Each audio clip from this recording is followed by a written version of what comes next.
Hello and welcome. I am the Soul Enchantress. And today I would like to discuss with you about the dark side of ambition and being driven. So being ambitious and being driven are two qualities that are very highly regarded in terms of achievement and success in today's world. And there is a beautiful proponent of success and achievement and ambition and being driven. However, majority of the drive and the ambition has a dark side, and many of the most successful people in today's world have fallen prey to this more dense way of achieving and realizing success. So when I say dark side, as a powerful cosmic sorceress, seer and shaman, and a cosmic sound alchemist, one of the things that I've spoken about in pretty much most of the last decade is the fact that I don't believe that dark is bad and light is good. Dark and light are simply terms for two sides of the same coin, and also dark also means that sometimes can mean wholeness, and dark may mean the void, which is from which everything begets, and creation itself. And also in this instance, dark can also be the density, so whether it is heavy or light, meaning it is actually light as a feather. Okay, so when I say dark side of ambition and being driven, I mean that there is a wounded aspect to ambition. So I mean, one of the things also is the body of my work is about empowering you to experience, to actually create deep fulfillment, access profound clarity, achieve your huge goals, and experience financial bliss, while doing it from the perspective of a soul-driven and blissful lifestyle. And I call this your relaxed, rejuvenated energy.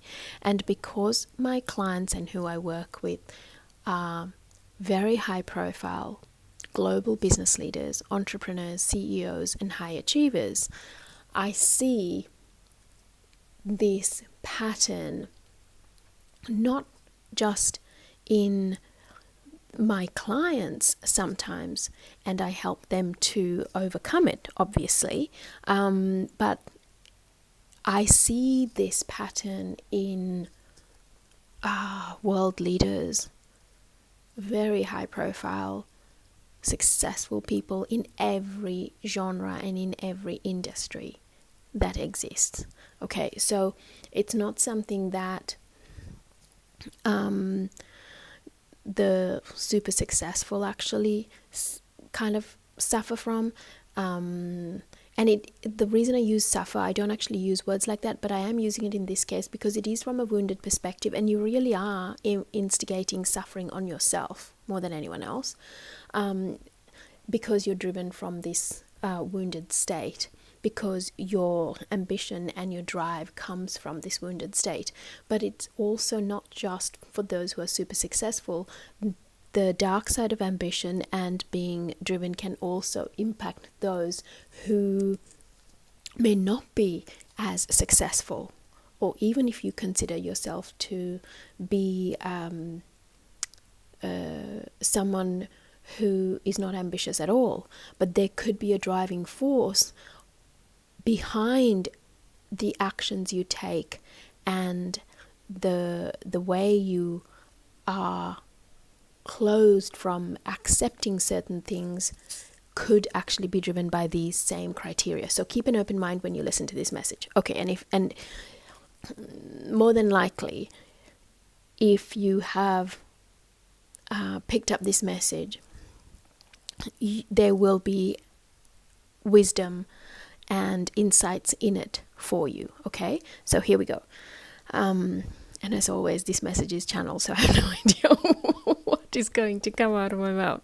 All right, so there are a few things that I know that I will touch on, and that is that how this the heavier side of ambition and being driven, how it actually comes about is that you will find that your decisions, your actions, your thoughts, your emotions, your behaviors, your habits, they will be driven from some kind of a state of fear, a fear of something bad happening, a fear of missing out on something, a fear of something not going right, a fear of not wanting something, a fear of wanting something so bad that the opposite is unthinkable.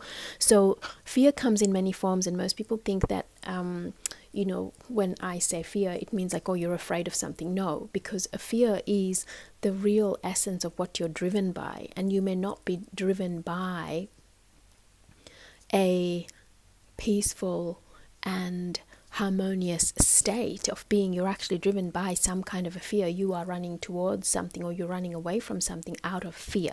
Okay, so the other thing that actually drives this kind of ambition is also, you'll find that there's a lot of aggression involved. Either you have to exert a lot of aggression to get things done, or you are aggressive, or you are dealing with aggressive people.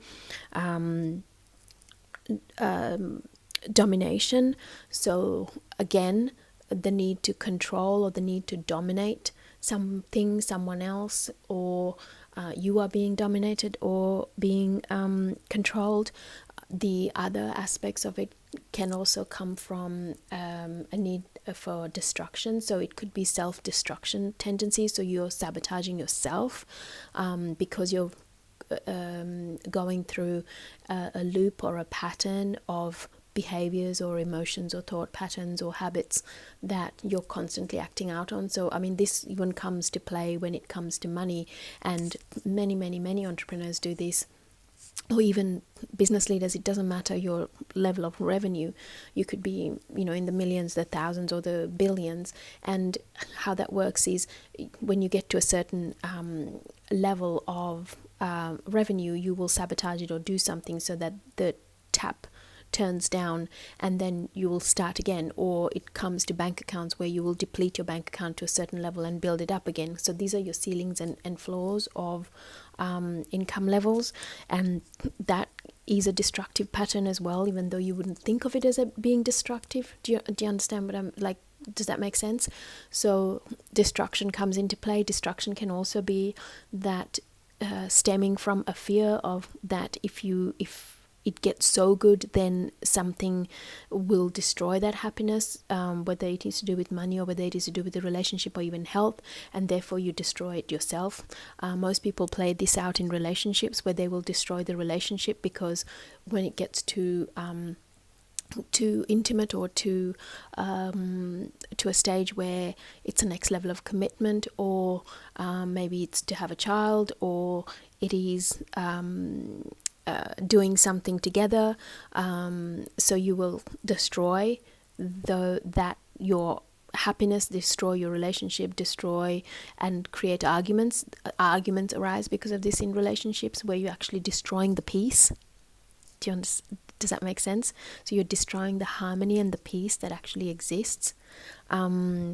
Also, there's the other three components that I want to really touch on is that the dark side of ambition and being driven, it'll come from doubts. So you doubt yourself, so you overdo, or you doubt someone else and you don't have trust in it, so you actually pursue, and you're driven because you want to prove something, because you want someone to stop doubting you, or you want to prove to yourself, or you want to prove to your doubters, or you want to prove to the naysayers, or you want to prove to your parents, or your family, or your community, or your colleagues or friends, or whoever it is, or your significant other.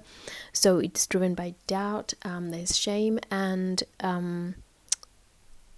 guilt. Those are the other I mean, I could go on forever, but I just wanted to give you a few different areas.